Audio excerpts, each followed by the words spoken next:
मंच पर बैठे अनवर भाई, तुषार भाई, किशोर सर और अन्य साथीगण और श्रोतागण,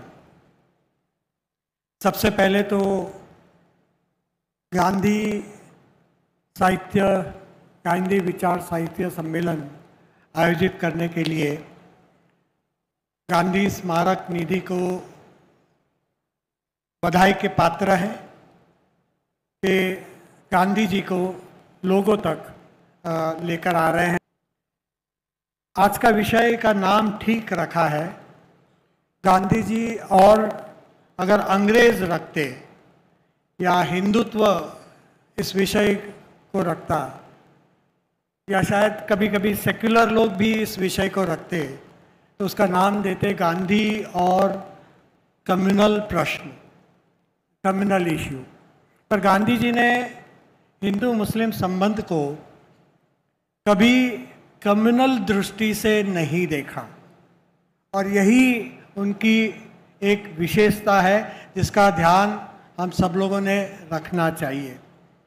इसके पीछे उनकी बहुत बड़ी सोच, बहुत बड़ी विचारधारा, एक बहुत बड़ी फिलॉसफी मैं कहूँगा कि उनके इसके पीछे है।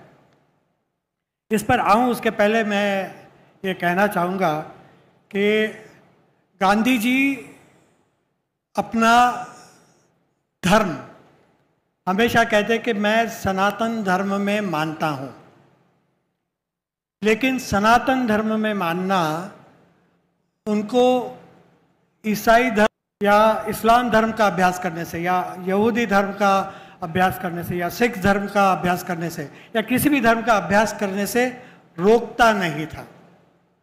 और गांधी जी ये स्वीकार करते थे और कहा है उन्होंने कि सनातनी होना, धार्मिक होना, यानी एक कम्युनिटी के होना ज़रूरी नहीं है।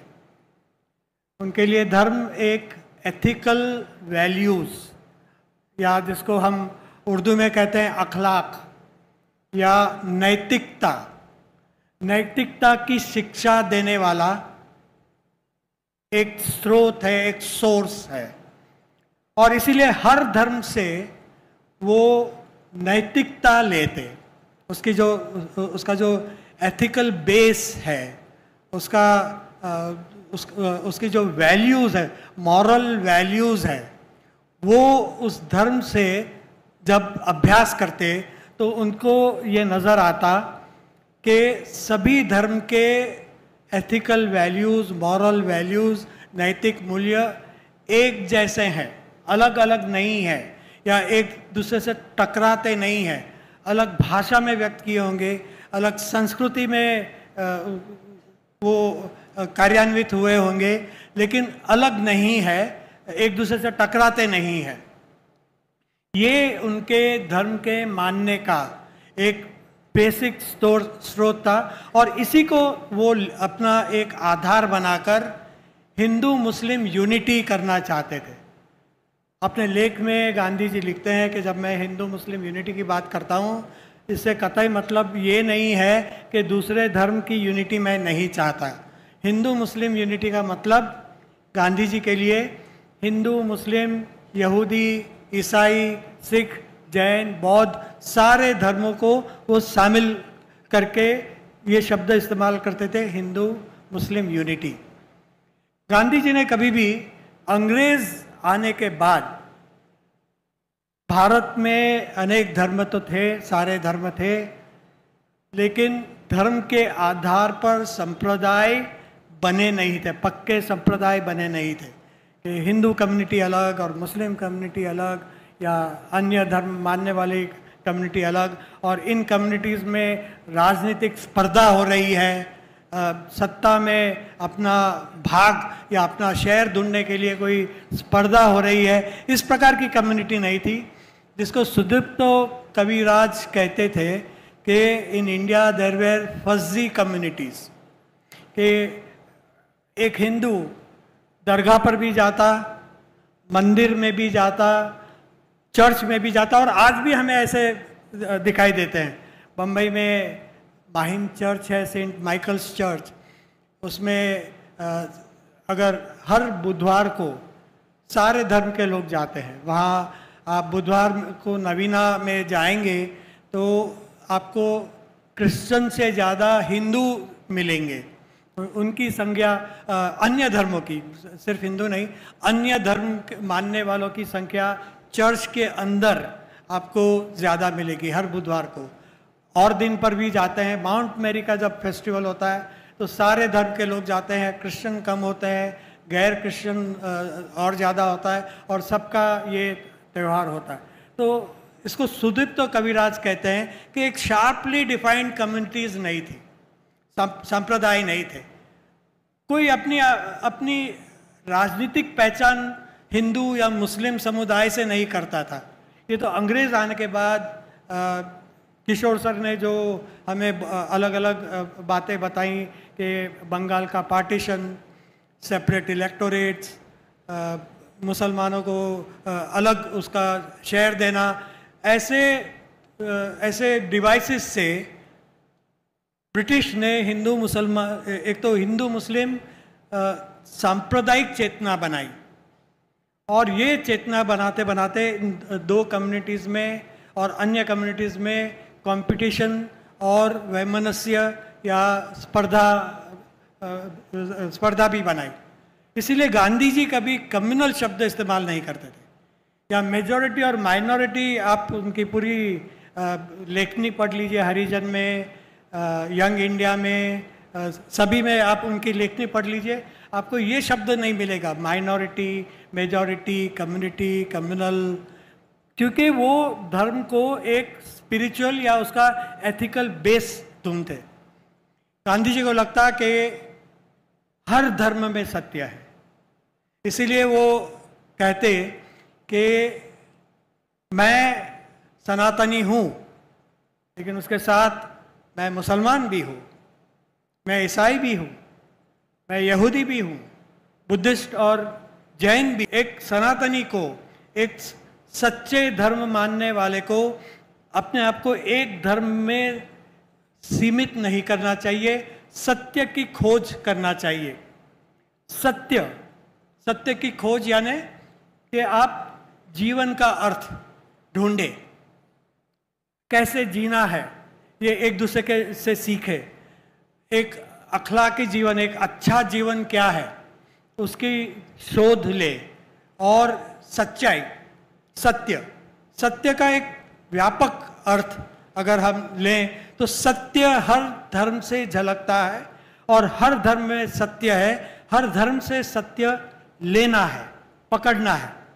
ये उनका एक एथिकल आधार था। इसीलिए वो कहते थे कि मैं सनातनी हिंदू होने का मतलब ये नहीं है कि मैं मुसलमान नहीं हूँ, मैं ईसाई नहीं हूँ। अपने एक लेख में उन्होंने लिखा कि हिंदू को ये मानने में कोई आपत्ति नहीं होनी चाहिए, सनातनी हिंदू को ये मानने में कोई आपत्ति नहीं होनी चाहिए कि एक अल्लाह है। जो कुरान में अल्लाह है वही गीता के भगवान है। आप उसको अलग अलग नाम से जान सकते हैं, लेकिन ईश्वर एक ही है। ईश्वर, अल्लाह, तेरो नाम, वो एक ही अल्लाह है। और सनातनी हिंदू को ये मानने में से भी परहेज नहीं होना चाहिए कि मोहम्मद ईश्वर के प्रेषित हैं, वो ईश्वर का संदेशा लेकर आए। कुरान ये ईश्वर का संदेशा है। वैसे ही ईसा मसीह ये ईश्वर के भेजे हुए प्रॉफिट है, और उनका संदेश वो ईश्वर का संदेश है। और गीता हो, कुरान हो, बाइबल हो या कोई भी अन्य धर्म हो, सभी धर्म ईश्वर का धर्म है, ईश्वर के सत्य। लेकिन साथ साथ में ये भी कहते हैं गांधी जी कि कुरान को अल्लाह का संदेश मानने का, या गीता को मानने का, या बाइबल को ईश्वर का संदेश मानने का अर्थ ये नहीं है कि हम उसमें हर लिखी बात को सत्य माने, क्योंकि आखिर वो ये मानने के लिए तैयार है कि पैगंबर ईश्वर से प्रेरित है, लेकिन हर एक बात, उनका हर एक बर्ताव ये ईश्वर से प्रेरित नहीं है। और उसमें हम सब जो धर्म मानने वाले हैं, धर्म को मानने वाले हैं, वो हम अपनी अपनी सच्चाई ढूंढे। और यहाँ वो कहते हैं कि हर मनुष्य, हर व्यक्ति, हर धार्मिक व्यक्ति का ये कर्तव्य है कि वो खुद अपने धर्म में सत्य ढूंढे। इसका मतलब ये नहीं है कि सिर्फ एक ही धर्म ग्रंथ से आप उसके अनुसार ही चले और उस हर शब्द को आप ईश्वर का शब्द माने। आपकी क्रिटिकल फैकल्टीज, आपकी टीकात्मक दृष्टि और आपके विवेक को जो खरा उतरता है उसकी शोध करें। लेकिन वो जब शोध करते हैं तब अपने इंटरेस्ट या अपने मफाद के साथ शोध नहीं करना है। अपने आप को एक मनुष्य बनाकर एक ऊंचे कॉन्शियसनेस पर जाकर तब जाकर ढूंढना है और तब जाकर धर्म और धार्मिक किताबों की टीका करना है। गांधी जी गीता में हर लिखा शब्द ये ईश्वर का शब्द है ये मानने के लिए तैयार नहीं है, लेकिन वो ईश्वर से प्रेरित है ये मानने के लिए तैयार है और वो उनके जीवन में ये स्रोत भी रहा। तो ये जो नैतिक आधार है गांधी जी का कि सारे धर्म को एक मानने का, गांधी जी ने कहा कि जितने मनुष्य है उतने ही धर्म है, जितने हिंदू है उतने ही हिंदू धर्म है। कोई एक पंथ नहीं है, दो पंथ नहीं है, अलग अलग पंथ नहीं है। अगर आप स्वतंत्र संग्राम में आप देखें तो अंग्रेज की नीतियां या कम्युनल नीतियां, कम्युनल पॉलिटिक्स हमको मुस्लिम समुदाय को एक समुदाय है ऐसा करके पेश करता है। और हिंदू मुस्लिम प्रश्न का मतलब ये नहीं है कि सारे मुसलमान एक जैसा सोचते हैं, एक कल्चर मानते हैं, एक भाषा बोलते हैं, एक समुदाय है। उसका मतलब ये नहीं है। जितने मुसलमान हैं उतने इस्लाम धर्म, इतने इस्लाम के पंथ है, ऐसा गांधी जी का मानना था कि हर मुसलमान अपने धर्म को, या हर व्यक्ति, सिर्फ मुसलमान नहीं, हर व्यक्ति, हर धार्मिक व्यक्ति अपने धर्म को टीकात्मक दृष्टि से देखेगा और सत्य की खोज करेगा। इसीलिए बाइबल में जो लिखा है कि ईश्वर सत्य है, उसको गांधी जी ने उस इक्वेशन को उल्टा कर दिया और कहा ईश्वर सत्य नहीं है, सत्य ही ईश्वर है। कि हम ईश्वर की खोज करना यानी सत्य की खोज करना, ज्ञान लेना। खिलाफत मूवमेंट में अगर हम देखते हैं, पूरा मुस्लिम पॉलिटिक्स देखते हैं अंग्रेज काल में, तो वो मुस्लिम पॉलिटिक्स में थोड़े से संक्षिप्त में किशोर सर की बात को आगे बढ़ाते हुए ये कहूँगा कि मुस्लिम समुदाय में अलग अलग पॉलिटिकल एक्सप्रेशंस थे। कोई एक पॉलिटिकल एक्सप्रेशन नहीं था। पूरी मुस्लिम कम्युनिटी जिन्ना के पीछे तो थी ही नहीं, क्योंकि मुस्लिम लीग और जिन्ना हर इलेक्शन हारे हैं। सिर्फ एक अंतिम जो लास्ट में 1946 में जो इलेक्शन हुआ, ये तो पता चलता था कि मुस्लिम वोट किस पार्टी को पड़ रहे हैं, क्योंकि वो एक अलग मतदार संघ था, सेपरेट इलेक्टोरेट थे, इसलिए हमको पता है कि मुस्लिम वोट किस पार्टी को पड़ते। कांग्रेस के जो मुस्लिम कैंडिडेट्स थे बिहार और यूपी में 1935 के इलेक्शन में वो जीत कर आए। बंगाल में प्रजा कृषक पार्टी जीत कर आई और मुस्लिम वोट उनको पड़े। पंजाब में यूनियनिस्ट पार्टी जीत कर आई, सिकंदर हयात खान वो पंजाब के चीफ मिनिस्टर बने। नॉर्थ वेस्ट फ्रंटियर प्रोविंस में खान अब्दुल गफ्फार खान, जिसको हम फ्रंटियर गांधी भी कहते हैं, वो जीत कर आए। तो इसीलिए मुस्लिम पॉलिटिकल बिहेवियर भी, उसका बर्ताव भी अलग अलग था और एकदम डाइवर्स था। 1946 में पहली बार इनफैक्ट मुस्लिम लीग किसी प्रांत में जीतकर नहीं आई थी और सभी प्रांत में उसको बहुत कम प्रतिनिधि उसके चुनकर आए और इसीलिए जिन्ना 1935 के बाद कि मुझे मुसलमानों में सपोर्ट नहीं है, वो छोड़कर इंग्लैंड चले गए और प्रिवी काउंसिल में अपनी प्रैक्टिस करने लगे। फिर कुछ मुस्लिम नेता वहाँ गए, उनको बुलाया कि आप आइए और मुस्लिम कम्युनिटी का नेतृत्व कीजिए, और बाद में वो फिर एक बार मुस्लिम लीग का नेतृत्व करते हैं 1940 के बाद। और पहले तो पाकिस्तान की मांग करते हैं कि एक बार्गेनिंग चिप की तरह, लेकिन अंत में 1946 आते आते जिन्ना को एक संधि मिली, एक अपॉर्चुनिटी मिली कि एक दूसरा विश्व युद्ध खत्म हो चुका था, कांग्रेस पार्टी ने अपना राजीनामा दे दिया था, और कांग्रेस का असहकार आंदोलन जो दूसरे विश्व युद्ध में ब्रिटिश के साथ असहकार आंदोलन, क्विट इंडिया मूवमेंट हुआ था, इससे ब्रिटिश सख्त नाराज थे। और एक बाजू से मुस्लिम लीग और दूसरी बाजू से हिंदू महासभा, दोनों का साथ लेकर अपना अस्तित्व ब्रिटिश भारत में टिकाए रखना चाहते थे। इस ब्रिटिश पेट्रोनेज की वजह से, ब्रिटिश के आशीर्वाद की वजह से मुस्लिम लीग को एक अपॉर्चुनिटी मिली कि वो तेज़ी से मुसलमानों में फैले, और वो फैला है डर के आधार पर, डर का भाव बताकर कि स्वतंत्र भारत में मुसलमान अपना धर्म पालन नहीं कर सकेंगे, मुस्लिम जो हिंदू बहुमत है वो मुसलमानों को अपना धर्म पालन नहीं करने देगी, उसके संस्कृति को रौन देगी, उसके राजनीतिक अस्तित्व उसका ख़त्म हो जाएगा, ऐसा डर बताकर और दंगे करके, जैसे किशोर सर ने बताया 16 अगस्त 1946 के रोज़ जिन्ना ने एक अंग्रेज़ का शासन, अंग्रेज़ का आशीर्वाद होते हुए उन्होंने डायरेक्ट एक्शन का कॉल दिया। कलकत्ता में बहुत वायलेंस हुआ और उसके बाद लगातार दंगे होते रहे। तो गांधी जी के सामने एक बहुत बड़ा आह्वान था कि इन दंगों के सामने कैसे जाए। आप देखते हैं गांधी जी का जो परिवर्तन है एक पॉलिटिशियन से एक स्पिरिचुअल पॉलिटिक्स गांधी जी के लिए अप्लाइड रिलीजन था, ऐसा कहेंगे तो भी चलेगा, लेकिन एक पॉलिटिशियन की तरह जो 15 के बाद गांधी जी एक पॉलिटिशियन करके उभर कर आए।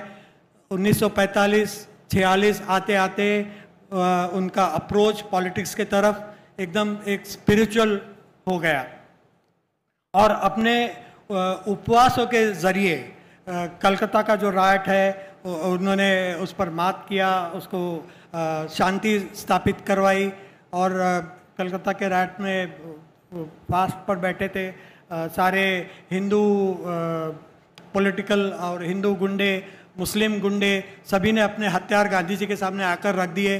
भाई आपका जीवन हमारे लिए बहुत महत्व का है, हम लड़ाई बंद कर देंगे।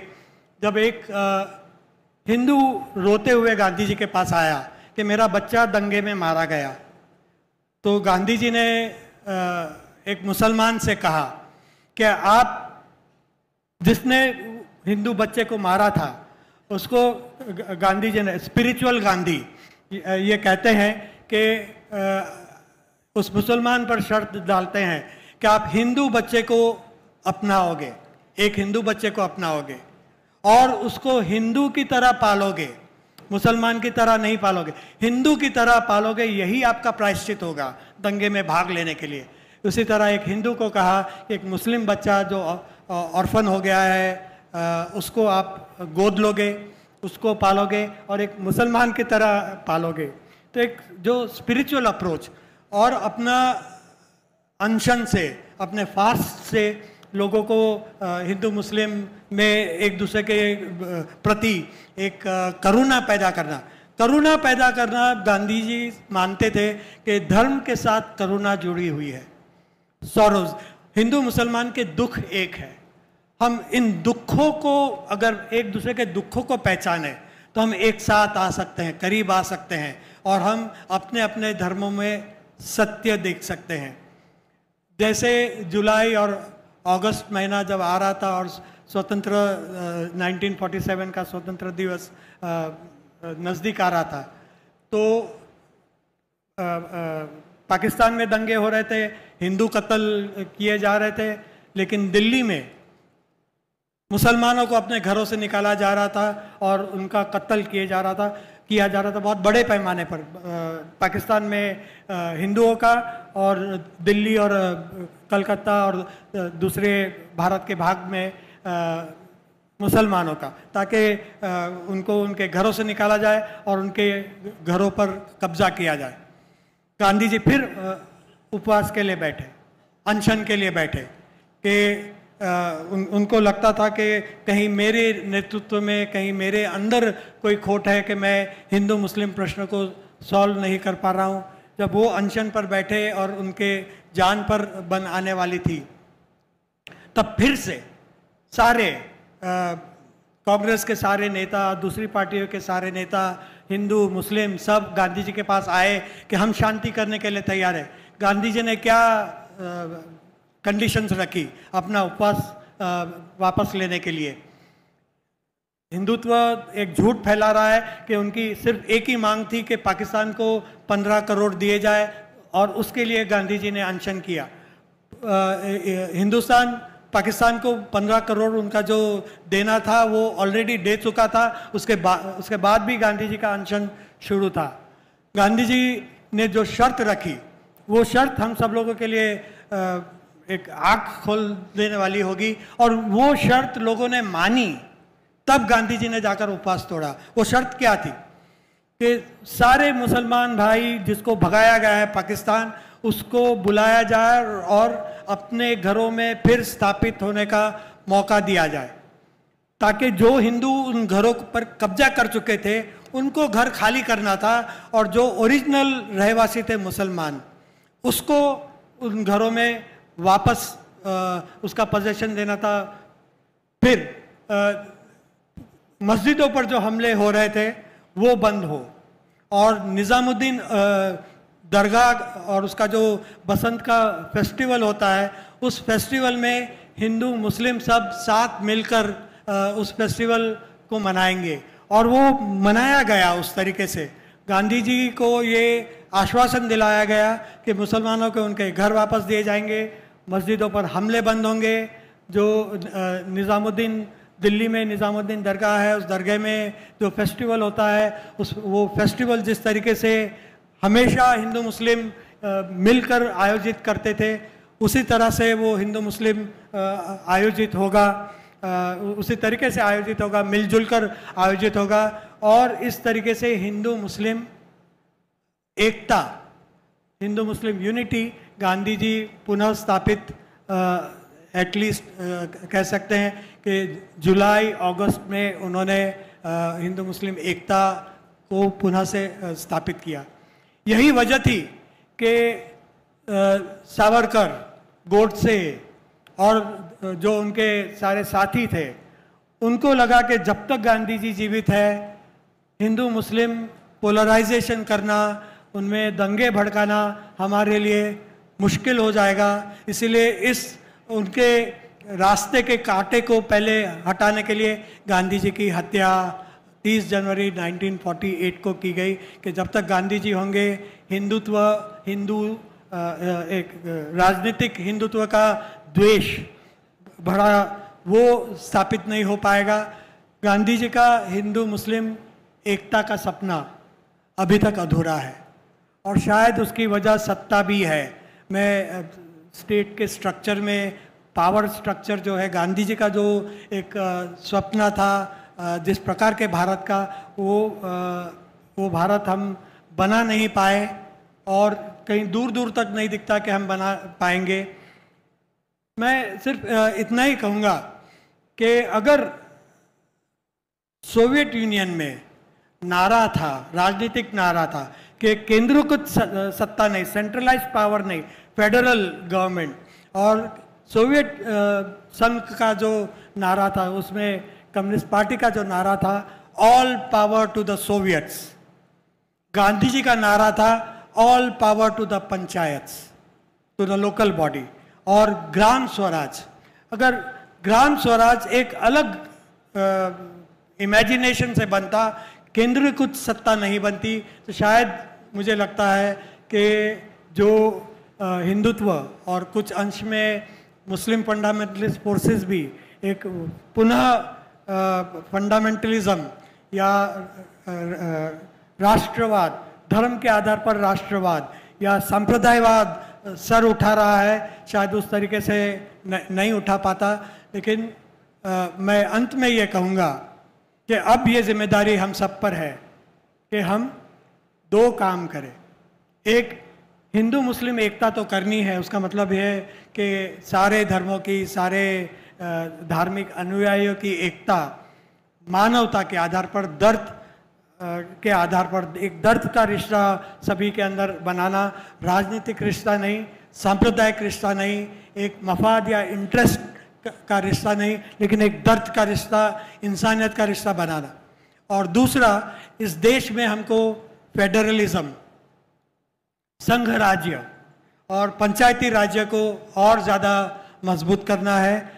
हमारी जो गंगा जमनी तहजीब है, उस तहजीब को